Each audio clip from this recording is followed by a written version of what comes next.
अस्सलाम वालेकुम काशकार भाई, कैसे हैं? उम्मीद है कि आप सब लोग खैरियत से होंगे। अल्लाह ताला के शुक्र करम और फजल से इस वीडियो का आगाज़ करते हैं। काशकार भाई, इस वीडियो के अंदर हम बात करेंगे कि आलू की फसल से भरपूर पैदावार हम किस तरीके से हासिल कर सकते हैं, कितनी खुराक हमें डालनी पड़ेगी, तब जाके हम 100 बोरी से ऊपर जो हम पैदावार उससे हासिल कर सकते हैं। काशकार भाई, मैं हूं उस्मान यूसुफ और आप देख रहे हैं अपना किसान पाकिस्तान यूट्यूब चैनल। काशकार भाई, एक आम काश्तकार की बात की जाए जो आलू की काश्त करता है 1 एकड़ 2 एकड़ पे, वो खाद भी पूरी डालता है, खुराक भी पूरी डालता है, लेकिन उसको उतनी पैदावार नहीं मिल पाती जितनी इसकी सोच होती है। और उसी के बरक्स जो दूसरा बड़ा काश्तकार होता है जो आलू की ज़्यादा रकबे पे काश्त करता है, वो भी खाद पूरी डालता है, फिर भी उसे उसके सोच के मुताबिक जो है वो खाद जो खुराक है वो नहीं मिल पाती, जो उसकी पैदावार है वो आलू की उसे नहीं मिल पाती। काश्तकार भाइयों, इस वीडियो के अंदर मैं ये आपको एक ऐसा तरीका बताने वाला हूँ जिससे जो आप खाद डालते हैं, आप DAP, यूरिया, पोटाश, नाइट्रोफास, जो भी आप खाद डालते हैं उसको एक ऐसा तरीका मैं आपको बताऊँगा कि अगर आप उस तरीके से खाद का इस्तेमाल करते हैं तो आलू से आप एक बहुत अच्छी और भरपूर पैदावार जो है आप हासिल कर सकते हैं। काश्तकार भाइयों, सबसे पहले आपने करना है कि जब आप आलू के लिए ज़मीन की तैयारी करें, जब आप आखिरी सुहागा या आखिरी हल चला रहे हों,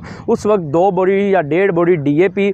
उसके बाद 50 kg के करीब यानी 1 बोरी जो SOP जो पोटाश है हमारी, उसको आपने छटा करके आपने सुहागा चला के उसके बाद आलू की आपने काश्त कर देनी है और पानी लगा देना है। काश्त करने के बाद 15 से 20 दिन या 25 दिन के बाद जब आप 1 बोरी आपने जो यूरिया खाद है उसको डाल देना है अपने एकड़ के अंदर। 1 एकड़ के लिए 1 यूरिया बोरी आपने डालनी है और दूसरे महीने के अंदर आपने दूसरी और तीसरी बोरी जो हमारी यूरिया की है वो आपने डाल देनी है। और चौथे महीने के शुरू के अंदर अगर आप चौथी बोरी यूरिया की अपनी फसल को देख के अंदाज़ा लगा के अगर आप डालना चाहें तो डाल सकते हैं, नहीं तो आप ना डालें। उसकी जगह पे आप कोई ह्यूमिक एसिड इस्तेमाल कर सकते हैं। ह्यूमिक एसिड को ज़मीन की तैयारी में भी इस्तेमाल कर सकते हैं। ह्यूमिक एसिड के फ़ायदे क्या हैं मैं आगे आपको वीडियो में जाके बताता हूँ कि ह्यूमिक एसिड हमें आलू की काश्त के अंदर क्यों इस्तेमाल करना चाहिए, और 1 साल के अंदर 1 बार ह्यूमिक एसिड का जो इस्तेमाल है वो हमें लाजमन करना चाहिए। उससे हम भरपूर पैदावार हम हासिल कर सकते हैं। अगर आप आलू के टाइम पर ह्यूमिक एसिड का इस्तेमाल करते हैं तो बहुत ही दुरुस्त बात है, और जितनी भी ज़मीन के अंदर खाद जो फिक्स हो जाती है वो ह्यूमिक एसिड की मदद से हमारे आलू की फसल को मिल जाएगी, और एक हम बेहतरीन और शानदार भरपूर आलू की पैदावार जो है वो हम हासिल कर सकते हैं। इसके बाद अगर हम बात करें जो विट्ठे होती हैं, जिनको हम आम ज़बान में पोट्री की खाद या विट्ठे कहते हैं, अगर वो एक गाड़ी 50 मन के करीब अपने एकड़ के अंदर डलवाते हैं, उसकी एक तह डलवा देते हैं, तो आपको जितने भी माइक्रो न्यूट्रिएंट्स हैं वो देने की ज़रूरत नहीं पड़ेगी, क्योंकि इसके अंदर वाफर मिकदार में ये न्यूट्रिएंट्स पाए जाते हैं जो हमारे पौधे के लिए इंतहाई ज़रूरी हैं आलू की फसल के काश्त के अंदर। इसके बाद हम बात करें ह्यूमिक एसिड की। ह्यूमिक एसिड का काम ये होता है कि जब वो ज़मीन के अंदर मिलता है पानी के साथ, हम उसको रिफर्ड करते हैं, दानेदार शक्ल में होता है, उसको आप DAP के साथ, यूरिया के साथ या अपना SOP पोटाश के साथ आप उसे इस्तेमाल में मिक्स करके आप छटा कर देते हैं। ज़मीन की तैयारी में जब आप पानी देते हैं तो उसका काम ये होता है कि जो ज़मीन के अंदर हमारी पिछली फसलों के दौरान जो हमने खुराक दी थी, जो उसमें से जो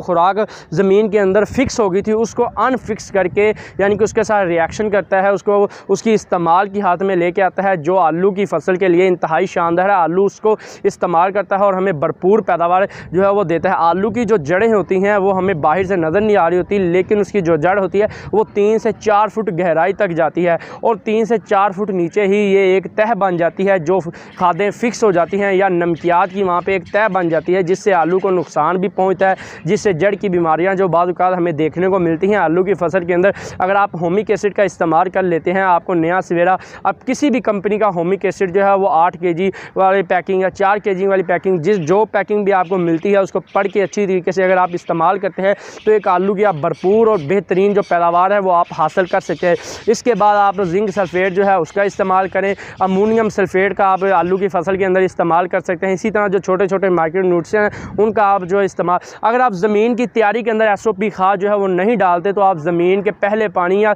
तीसरे पानी जब आप यूरिया डाल रहे हो पहले महीने के अंदर, उसी टाइम आप जो आलू को सोल्यूबल पोटाश होती है जो हम हल करके देते हैं, वो पोटाश आप हल करके आलू की फसल के अंदर दे सकते हैं, और भरपूर से भरपूर और ज़्यादा से ज़्यादा पैदावार जो है एक छोटा काश्तकार बड़े काश्तकार के निस्बत जो है वो ले सकता है। अब बात कर लेते हैं जो बड़ा काश्तकार है वो खाद जो खुराक है जो खाद है वो कितनी डालता है, और जब वो ज़मीन की तैयारी करता है तो वो 2 से 3 बोरी DAP जो है वो ज़मीन की तैयारी के अंदर डालता है, 1 से 1.5 बोरी वो वो SOP की डालता है। इस तरह एक नॉर्मल काश्तकार जहाँ 2 बोरी DAP डाल होता है वहाँ वो 3 बोरी DAP डालता है। इसी वजह से उसकी जो पैदावार है वो एक रिकॉर्ड तोड़ पैदावार आती है। हमारा काश्तकार जो छोटा काश्तकार होता है, जो कम अगर रकबे पे आलू लगाता है, उसके पास इतने सोर्सेज नहीं होते कि वो इतनी ज़्यादा खुराक डाल सके। लेकिन आप काम ये किया करें कि आप होमिक एसिड का जो इस्तेमाल है वो आलू की काश्त से पहले लाजमन करें, क्योंकि आलू की जो काश्त के अंदर होमिक एसिड का इस्तेमाल है इंतहाई ज़रूरी है। आलू की काश्त के अंदर देखिए, आलू की वाहद काश्त है जिसके बाद अगली फसल के लिए हम कोई भी जो खाद है सवाए यूरिया के हम कोई नहीं डालते, क्योंकि आलू के अंदर बहुत ज़्यादा मिकदार में जो खाद है वाफर मिकदार में मौजूद होती है, जो आगे वाली फसल के अंदर ट्रांसप्लांट हो जाती है, जो खुराक बच जाती है। अगर आप होमिक एसिड का इस्तेमाल कर लेते हैं तो हमारी अगली फसल को भी फ़ायदा पहुँचाएगी, और जो हमारी चंद आने वाली फसलात होंगी अगली आलू के बाद, उनके लिए भी इंतहाई मुफीद आमद और कारआमद साबित होगी। लिहाजा इस वीडियो का निचोड़ ये है कि अगर आपने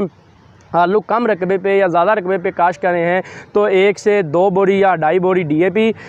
1 बोरी SOP, और इसी तरीके से फ़र्दन पहले पानी पे या तीसरे पानी पे 1 बोरी यूरिया, दूसरे महीने के अंदर 1 से 2 बोरी यूरिया पहले पानी या दूसरे पानी पे, चौथे पानी जो अगला तीसरा महीना जब स्टार्ट हो जाता है उस वक्त 1 बोरी आप यूरिया अगर इस्तेमाल करना चाहे तो कर सकते हैं। नहीं तो जो माइक्रो न्यूट्रिएंट्स हैं, अगर आपने रूढ़ी जो विट्ठे जिनको बोला जाता है, अगर आपने वो इस्तेमाल नहीं की, गोबर की खाद इस्तेमाल नहीं की, तो आपके जो माइक्रो न्यूट्रिएंट्स हैं वो इस्तेमाल करना जो वो इंतहाई ज़रूरी है। वो आप 2 से 3 kg आप हर पानी के साथ लाजमन से इस्तेमाल करें। एक आलू की आप एक अच्छी खासी रिकॉर्ड तोड़ जो पैदावार है वो आप हासिल कर सकते हैं, छोटा काश्तकार भी और बड़ा काश्तकार भी। तो काश्तकार भाइयों, ये वीडियो यहाँ तक की थी। उम्मीद है कि आपको ये वीडियो पसंद आई होगी। मिलते हैं अपनी नेक्स्ट किसी वीडियो में, तब तक के लिए मुझे इजाज़त दीजिए। अल्लाह हाफिज़।